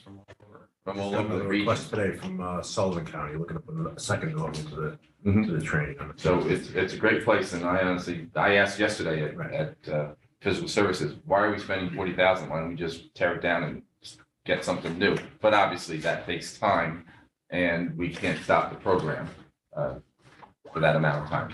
Mike A. Thank you, Mr. Chairman. Do we, welcome aboard. Thank you. Do we charge the other counties when they bring their dogs for training? They do pay for training. They do, okay. And we have to have a facility that lends itself to not having any kind of physical harm to anyone coming into the Correct. right? Correct. Okay. Thanks, Mike A. Mr. O'Donnell. That was the same question. How much money do we charge? That figure. I don't know that figure. MTA police, do they have their own facility? They used to train with us, they have their own place now, plus the River Putnam, I believe it is. So find out what they charge. Right. You guys don't do that. Yeah, thank you. And also you have time, you can at your convenience, figure out how much we actually do charge and just send them the note to the clerk of the legislature. She'll let all of us know. Fine. That'd be great. Mr. Cheney. Legislator Anagnostakis' question was specific to other counties. Is it all other agencies or like police departments within Orange County? We do They also- any agency in Orange County as well as any sheriff's office or agency in surrounding counties. We did the MTA. They would put a lot of dogs through and then they finally built their own facility. We're the only ones certified now. The closest one is MTA, but I think MTA is just doing MTA. We're doing people from Vermont, people from Massachusetts, all over the East Coast. And quite regularly, our county dogs win competitions. Yes, and they will continue to do that. That's a feather in our cap. Any other questions? Hearing none, all in favor as presented? Aye. Opposed? Carried? All right, on to letter C. Letter C yesterday was withdrawn from fiscal, but we did have discussion. So again, I am withdrawing this at the moment, but I will be entertaining discussion. Brian, do you have copies of the draft? I do not, it's still in draft form, so we'll have it for you next month, please next month. Okay, I was hoping even to see the draft that people could. I spoke to Land today, there was a couple revisions that I asked for, and their office is still reviewing it, so they're gonna. Not get good back. to do at this time? Yeah, they're gonna finalize it, and then we'll get it to everyone. Okay, so again, when that draft is ready, don't wait for a meeting. Send it as soon as it can so that it will definitely be sent out to all legislators and departments by our clerk. And that way, people will have it, an opportunity to discuss it well ahead of time of the next Physical and Ways and Means Committee meeting dates, as well as much quicker than just getting it in their packet. That would be beneficial. All right. Thank you, gentlemen. Thank you. Good to see you. Next up, Eric.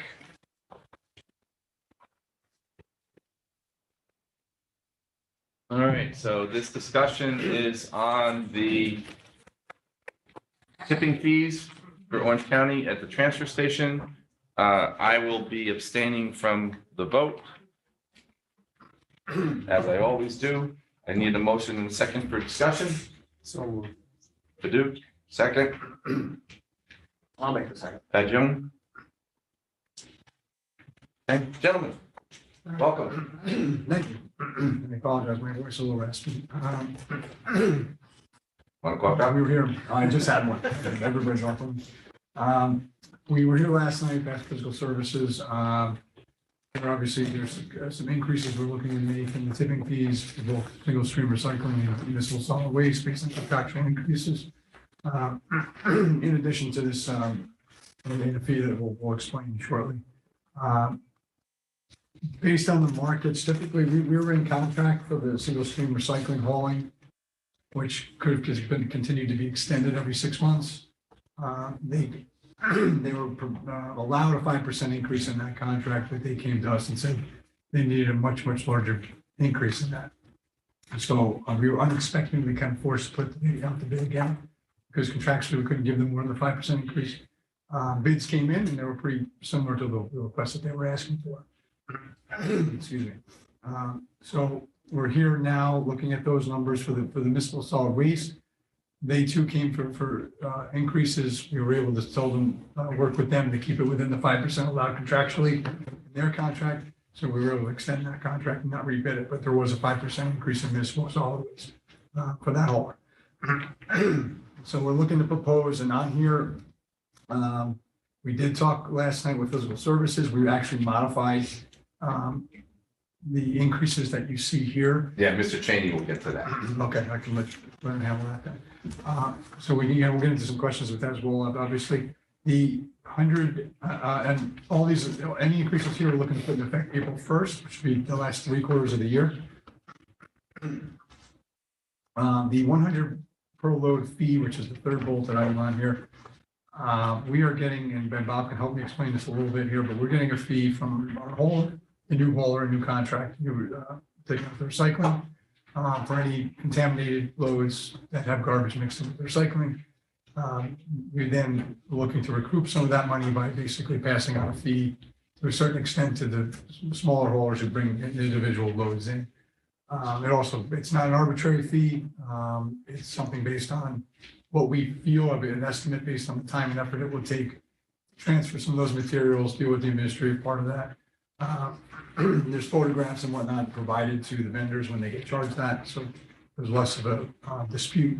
You can just see here's kind of your evidence of why we're charging you this. So we're looking to put that into place. We also hope that becomes more of a deterrent from people contaminating the single stream recycling with garbage. So with that, Bob, I don't know if you have anything else you want to add. That's great, Eric. No, thank you. Then, Mr. Cheney, would you like to outline the changes that were amended? I would like to make a motion to amend the fee, the new fee for municipal solid waste to $128.25, and to amend the single stream recycling new fee to $120. All right, second? I'll second that. Okay, thank you. Yes, and what that covers is, for the record and for the people who are listening, that was a figure that you could increase the single stream by that particular amount of money with the quantities that are average that we take in every year.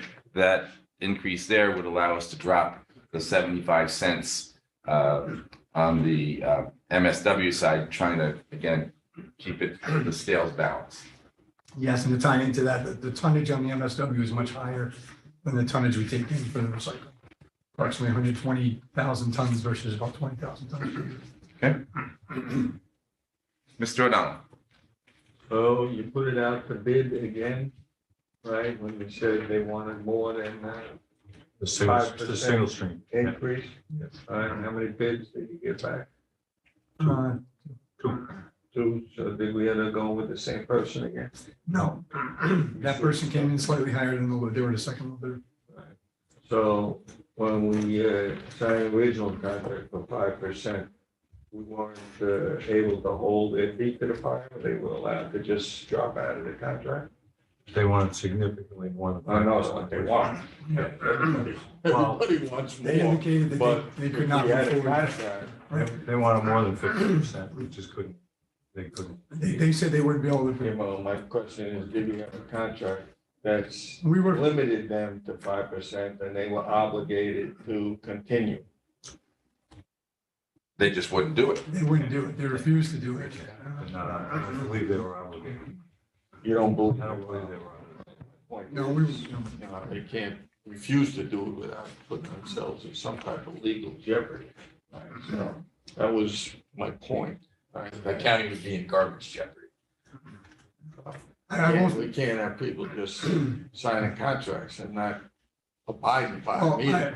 You know, They may we're- breach, Well, yeah, but exactly. is So- that in the county's best interest?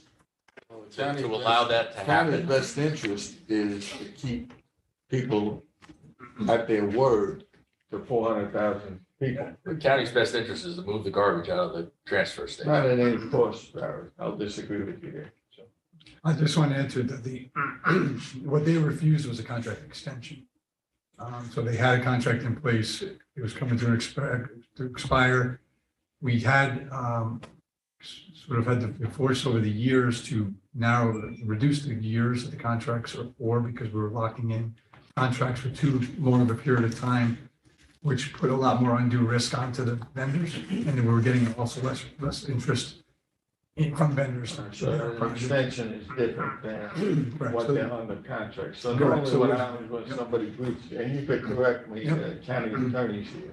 Normally what would happen if somebody walked away from a contract, we would pick it up and then we go after the company that walks for the difference in damages. Yeah, Is that a fair statement? That's a fair statement. My understanding of this, Mr. McDonald, is that this was an extension that they were not obligated to Correct. take. Yeah. And therefore, when they were offered the extension at 5% without rebidding, Right. that's the benefit to them, is that it wouldn't be rebid. They could get to another contract, but it's limited to 5%. They wouldn't do that. I get it, Sean. Thank you for the clarification. Thanks. Okay.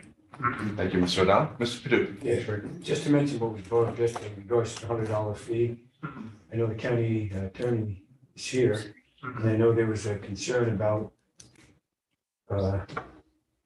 not only MS having mixed recyclables with it and recycling, you know, the municipal waste had recycling in it as well. And I know you guys have somebody there watching now, and this $100 fee is if they get caught doing that, right, basically. But my suggestion, I think, was that, I know you said you were talking with the county attorney in regards to the possibility of presenting a fine for whether it's the first or second or third time. And I suggested that maybe that go out with these new contracts that, you know, we are working with the county attorney in regards to funding people who continue this practice, you know. So I know we talked about it to the extent yesterday, so. Yeah, we can, excuse me, last night we talked a little bit about the discussions that we came out of the attorney's office was what are we permitted to do? What are our options for enforcement? And it really came down to more of jeopardizing the license of the vendors. We didn't get too specific into additional fees. This, my understanding is that the fee that we built into this at the transfer station location couldn't just be an arbitrary fee. We couldn't just say, we just want to use this as a deterrent and make it really high so that people, no way they're gonna dare put any garbage in recycling because we made it cost them way too much money. It had to be based on a calculated cost to the county, which is what we developed through the $100. And we did talk about monitoring that through the year to see if that $100 had to be more, and we'll continue to monitor how much time it takes for, and, you know, depending how often this happens. And we just hope that it will deter people enough that they're just not gonna do it anymore, but we'll see. I mean. And that may take purpose, is that when you send out the new contracts, and people are rewarded that, you know, we're working with the county attorney to see what other remedies there might be, like you said, Yep. revoking the license to dump. So I mean, that will catch their eye, I would think, you know, and whether their drivers do it or not, you know, that's who they have to work with, right? And that's where the videos, where people going around, taking recyclables, dumping them in. Yeah, that's unacceptable, because people are paying for separation and they're not getting it. Any other questions? All right, hearing none. Carrie Ann, roll call, please. Nagustakis, Yes. McDonald, Yes. Jones, Yes. Duke, Yes. Yes. Ben. Abstain. Thank you, gentlemen. Thank you. Oh, If I can. Sure. Been here, how long we been here? Couple hours. 3:30. Not today, 14 years. I've been meaning to ask this question. I'm gonna do it today. Yeah. It's been building up inside. No, I never can figure out. I always go to the dump, I have my bags of garbage, I pay by the bag, always cash. You go in, everyone does it the same way.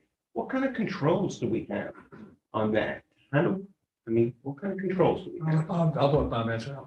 Well, first of all, there's a limit of 39 pounds of garbage in those bags. Yeah, no, those are not the controls I'm talking You're talking about. about the cash. Cash gets handed over, I go in and do my business.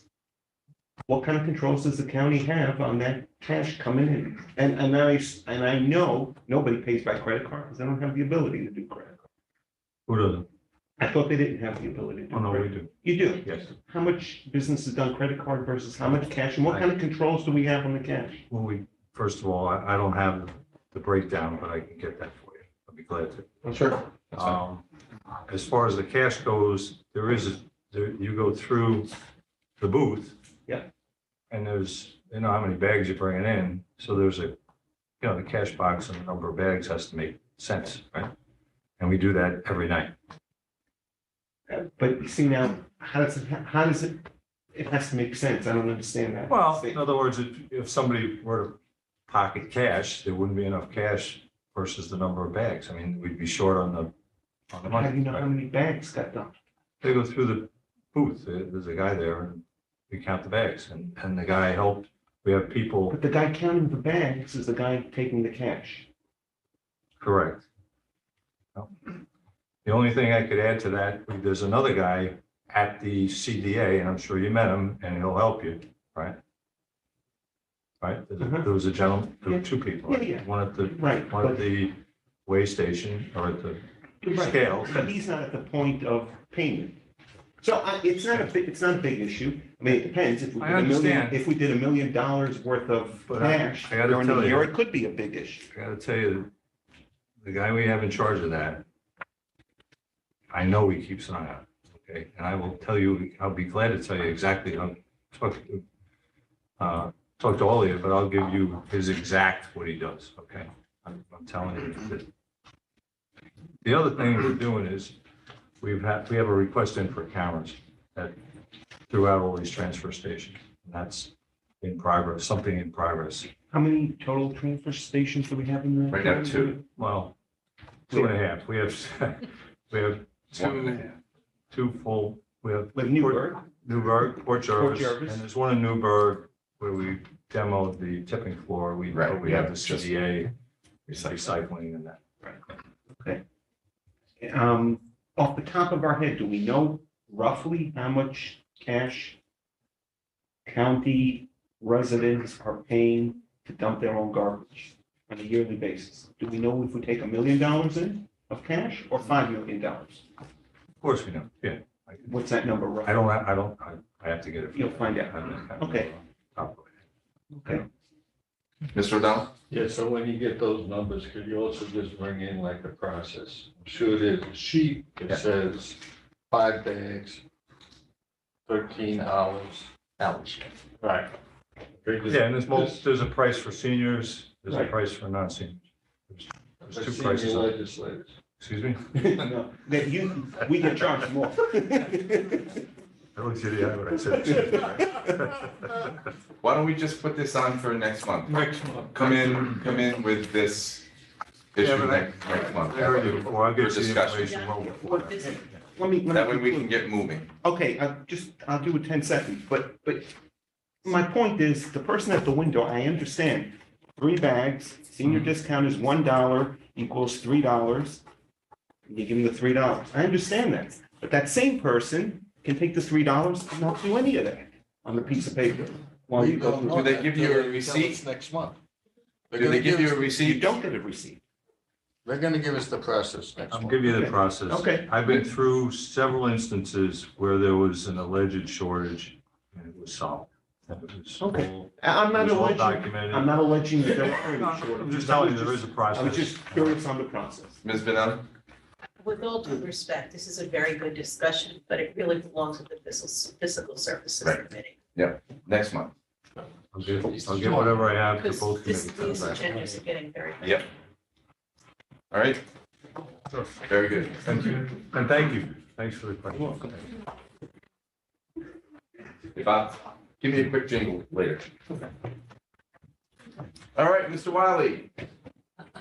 Barrett, took me 14 years to ask the question.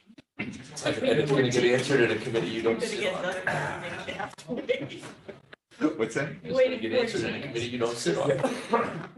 I'll make an. All right, A here, we have a taxpayer requested a correction of error to remove the school district tax re-levy from the 2023 county and town tax. The taxpayer claimed the payment had been made to the lockbox company in time. Check was dated the day before payment was to be received before being re-levied on the county and town tax bill. The lockbox company may or may not have received it in time. However, the postmark of the payment could not be verified. In real property tax law, the postmark of payment is used as the date payment is received. If it cannot be proven that the payment date is the date the tax collector receives payment, which was after the final date for collection by the school district. So is this a motion and a second? Motion, Mr. O'Donnell? Second, I'll second this. So we're not paying? Yes, Paul? yes, we're not paying.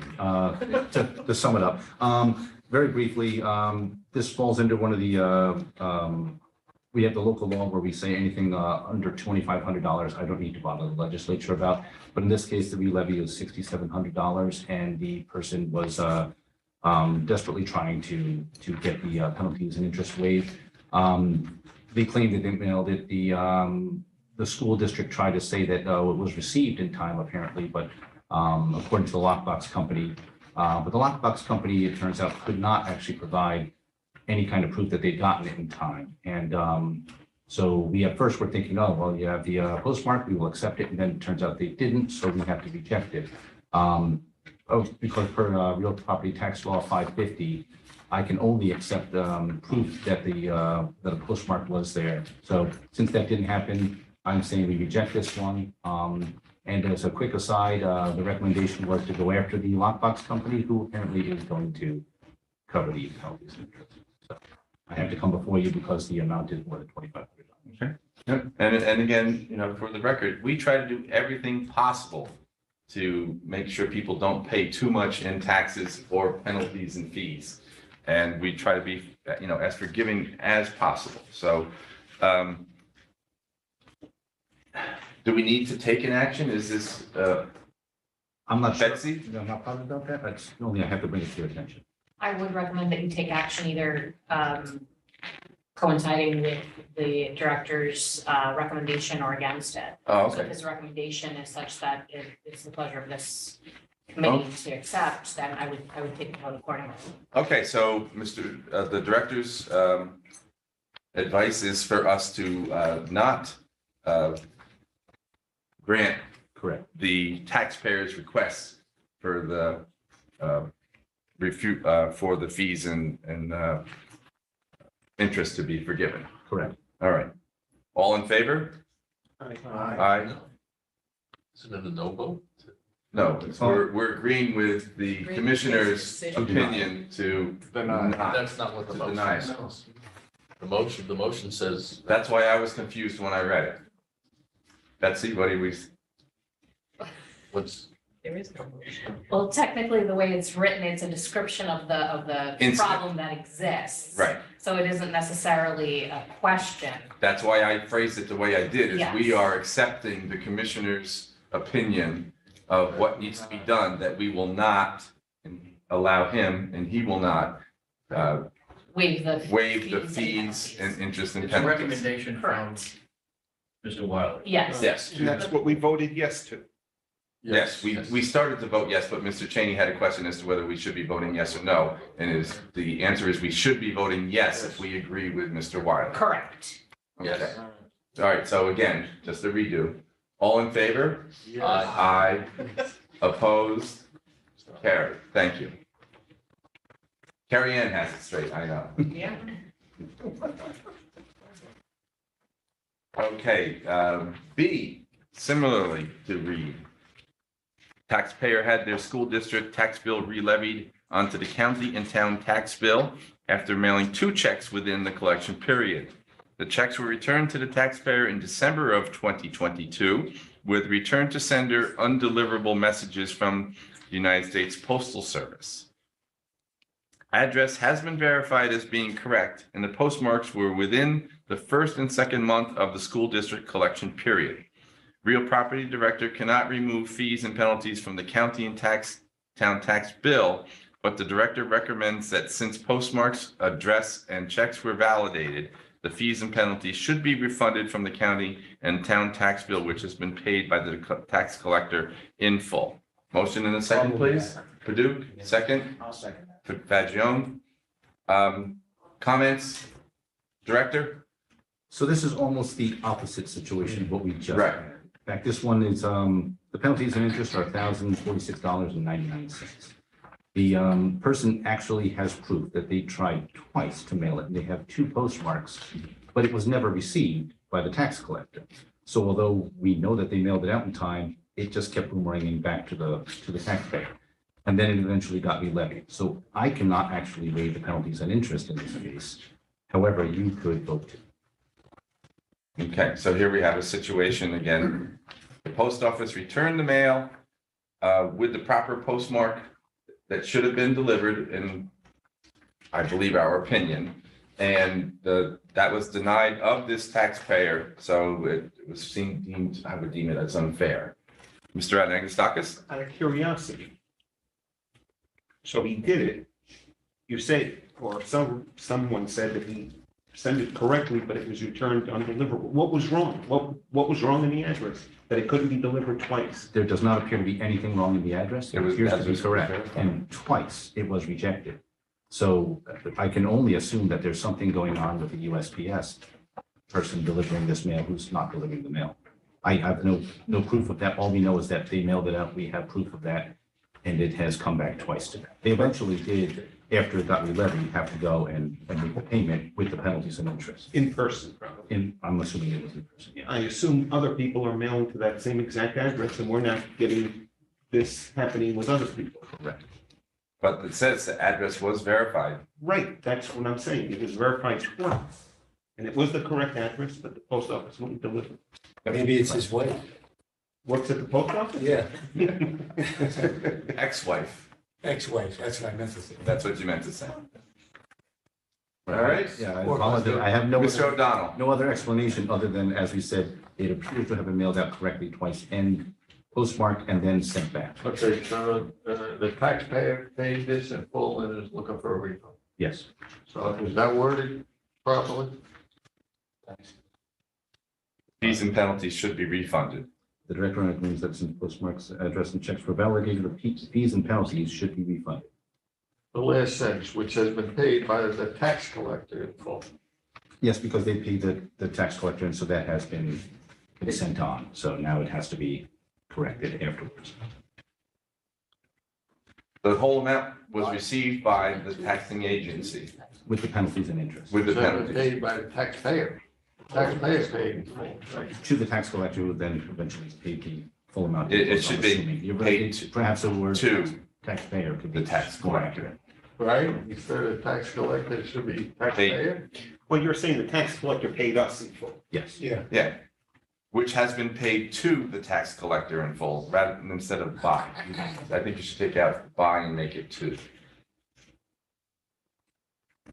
I'll make that motion. Second. Okay, Confusing to me. they're both confusing, Well, not the first one. but like, Where does the check come out of? Your department to go to pay him or finance? Finance. No, we don't. Fine, so we should be instructing finance to do what you're requesting. right, his recommendation to refund when the process goes through That in the effect other is office. what our motion should be. Correct. Mr. Cheney? Yeah, just to be clear, they made their first payment that ended up getting returned through the mails at the initial required time. So they paid it before October 1st. Yes. Okay, so it would have, the previous one, it looked like they had waited a couple of months until they paid theirs. But the previous one, if anything, they waited till the day before it was due at best. This one, I know that actually both of them were apparently sent out and received and then boomerang back before October. Thank you. They had a good stamp on that envelope? I believe it did, yes. Unbelievable. I don't- You see the code at the bottom? Oh, I didn't see that. That gets typed in by somebody at the post Where is office. Actual legislative request. That's on the back pages. Yeah. So there's a code, I think that somebody key punches in the code, they could have key punched it in correctly. And that's, And I the used to better know, judgment of a second individual isn't allowed in this case. and I remember, I used to know someone who worked as a key puncher at the post office, and she literally had 2 or 3 seconds, It looks like it's incorrect. I did that as well. so. 915. All right. 195. Chairman, Incorrect zip code. there's a motion pending, I believe. Yes, Okay. yes, there is. To change the wording. Yeah. Right. This is Do- The one that checks, yeah, there's one you can't. Like the embarrassing. The first one was 10 each. I think that one, the later one. Yeah. I received that. Rick? The situation is that when it says it has been paid by the tax collector, in other words, those interest and penalty was paid by the tax collector to the county. And that's why we're refunding it now, because we received the money. Now, you can reword it any way you want, but that, I think that was the intent of what Mr. Wiley was saying by his wording here. Okay, paid by, And Article 11 so technically gives you the power to cancel taxes. Now, there's no way to cancel under these circumstances without refunding it, so I think you have the power to refund. But just, I think, County Attorney's pointing out, there's a reason why it says tax collector, because we received it from the town. okay. So they're thinking that. I'll remove my motion. Okay, so we're back to the original motion, original discussion of accepting the commissioner's recommendation. All in favor? Aye. Opposed? Carried. Thank you. On to deed sale parcels. And Mr. Nagasaki, do you have to leave? It says 5:30. I do. Thank you, Mr. Chairman. Drive careful home. Thank you, sir. All right. Motion and a second for discussion of deed sale parcels. Mr. Padu, second. Second. O'Donnell. Commissioner. The property is a 20 by 100 piece of land along Sylvan Trail in town of Blooming Grove. This is an adjoining property owner who is bidding $500. Although we have taxes that are totaling $1,045.83 and penalties and interest of $1,382.75. This property has been in our possession since 1999, and I think $500 is an acceptable number for the adjoining property owner to acquire this lot. All right, questions from anyone on this piece? It's amazing that the next door neighbor buys it, but it's been there for 24 years. We send out letters recently after the last auction to the adjoining property owners, and that is why we're suddenly seeing the last few months you're getting requests in the bids, because we're basically trying to poke some of the adjoining property owners to let them know that this property is available and they could apply for it. Mr. O'Donnell. So the back taxes on it is like $100 a year? We've had it since 99? You go back to 20, yeah, well, that's with penalties and interest. It's actually, yeah, significantly less than that when it comes down to it for a year. Okay, thanks. Okay. Second parcel? Warwick. Second property is 4 small lots along Hemlock Trail, which is right off of Greenwood Lake. It is a paper street. I do not see any representation or evidence of the road beyond it appearing on the name of the parcels. It is, again, 4 small lots that are about 40 by 58 apiece. Together, they total about 0.2 of an acre. So no actual road frontage. But in this case, it's not an adjoining property owner. So although they bid $3,710 for $6,874.21 in back taxes, penalties, and interest. I'm saying no because this is not an adjoining property owner, and I'm not sure exactly what they would do with the property, but they would have difficulty accessing with a paper street. However, it is $3,700, and we've had the property for 5 years now, since 2018. Mr. O'Donnell. How many times has this been put out already? This one, and I don't it's have. been 5 years, so. And nobody's bid on it. Yeah. I don't know. And they're landlocked, right? Right, they're not gonna be able to do anything with it. This is somebody doesn't even know what they're bidding on. I'd rather just take their money and let them come back to us in 5 years looking for more money. I kind of agree. We may only get their 10%. And I would not be upset if that was the way we showed. I'll make a motion that we accept the $3,710. And we'll get it back after a few years. If we even get to pay the full. Is there a second to Mr. O'Donnell's motion? So moved. Okay. All in favor of Mr. O'Donnell's motion to change parcel 2 to a yes? Aye. All in favor, I should say. Aye. Opposed? Carried. Okay. Now on the motion for both parcels, all in favor to accept the commissioner's or director's recommendation for number 1 and our change, an amendment to yes for number 2. All in favor? Opposed? Carried. Thank you, Commissioner. Thank you, everyone. Thank you all. Have a A good motion to adjourn is in order. Mr. O'Donnell, second. All in favor? Aye. Opposed? Carried. Thank you, everyone.